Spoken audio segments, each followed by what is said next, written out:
Good morning, everyone. Uh,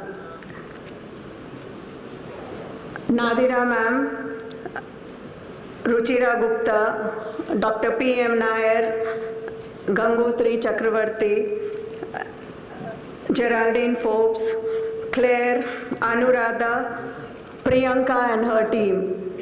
I welcome you all for this two-day conference.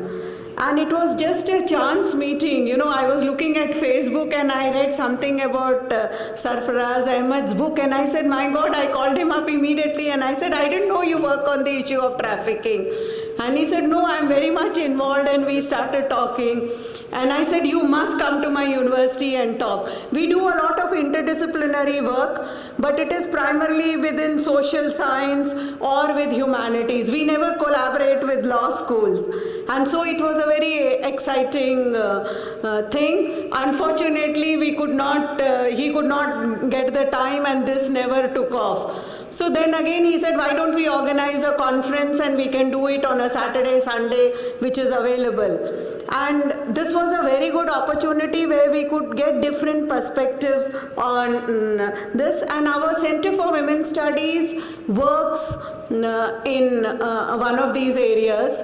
And let me give you a little information. The Center for Women's Studies in the university system, they were established around in the 1980s, because it was felt that the way our university education is, it does not focus so much on gender issues.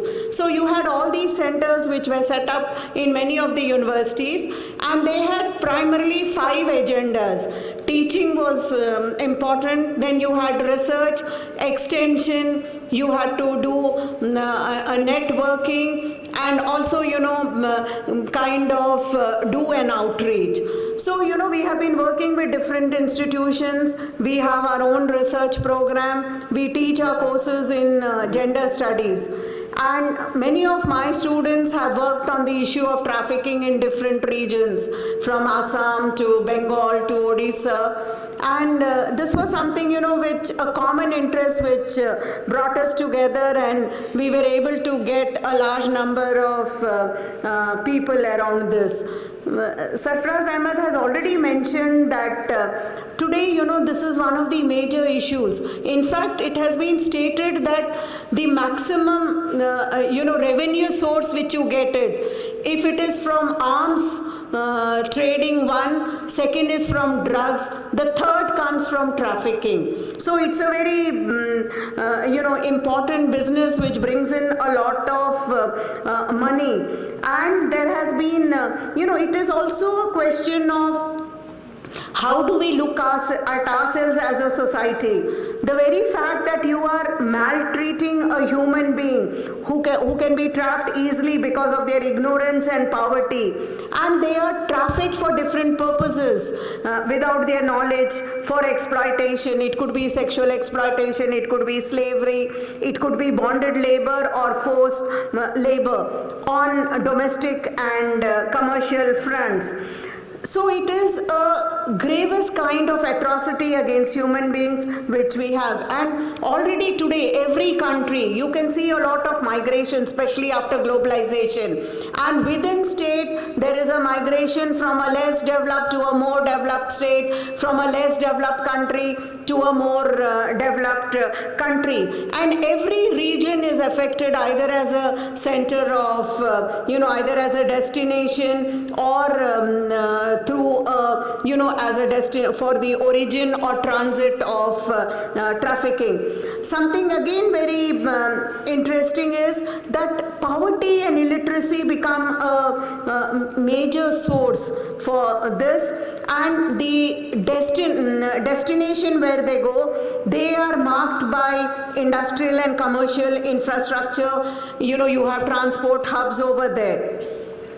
In the recent years in India, whether it is Telangana, Andhra Pradesh, Assam, Odisha, they are all serving as source places. So what is happening, especially if you look at the regions, where the people are losing their livelihood, agricultural lands have become saline because of aquaculture and other things. So there is a lot of migration which takes place, and a number of people become, the women especially become vulnerable for sex trafficking. Another very interesting aspect, the way trafficking is developed, that the trafficking networks are using information and communication technology to a great extent. Today, there is no fear of being arrested because due to the internet, there is a anonymity which is there, and they can easily conduct their business underground through these networks.